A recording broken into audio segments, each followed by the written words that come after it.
I'm more removed. I direct from outside of their play,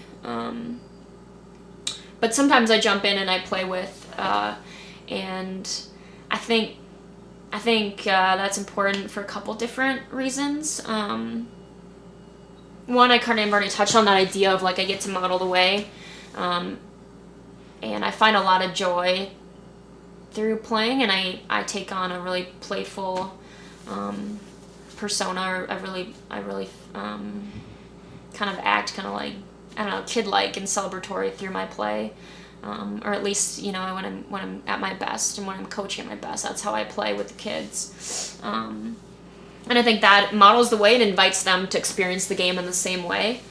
But I think there's also a really important element to continuing to play as a coach, because then you get to remember and you get to feel how hard it is, and how as a soccer player, like, you're always gonna make mistakes, you're always gonna give the ball away to the other team, you're always gonna accidentally dribble out of bounds. And so when I keep playing myself,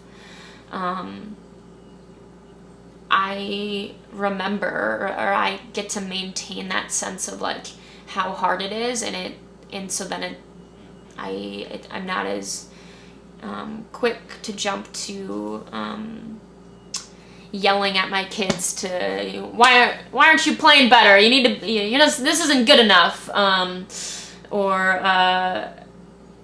I can have a sense of like empathy when a player or young person is having a really hard time learning a skill, because I can remember how hard that skill is to do, because I do it.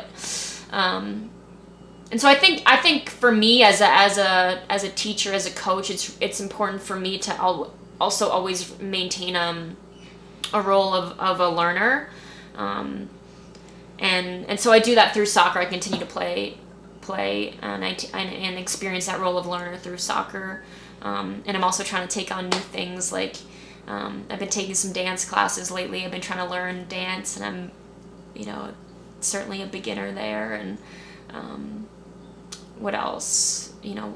I've tried silly things like parkour or like ice skating, and I'm just always trying to maintain some role of learner in my life, so that I remember that it's hard to learn. I'm just struck from the outside. I mean, I gather there are sports in which fairly advanced players just don't play with folks of the kind you're coaching. It's not possible. They would be crushed. Yeah. They would be injured. Yeah. It would not be fun. Yeah. It's striking that you can continue. Somebody with your experience can have fun playing with people with monstrously less experience. Right. Yeah, and that's one of my favorite things about soccer too. Right. So suppose if you're a former Division I basketball player playing up against 8-year-olds, you can much more easily just dunk the ball in. But if you take on a playful attitude toward the game, it's actually pretty easy to mix in and play with different people from different skill sets or skill levels.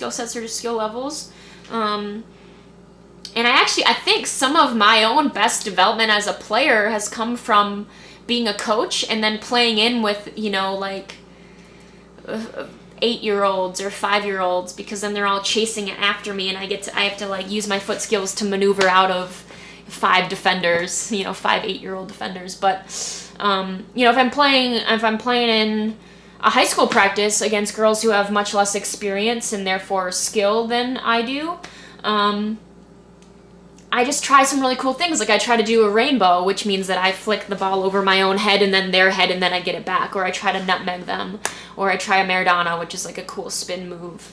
Or I do scoop passes, which are a little bit trickier. So when I'm playing against young people or just people in general of like a lower skill level than me, I just get to be more creative, and I get to try new things. And again, I'm gonna mess up when I try these new things, but that allows me to model the way for my young people.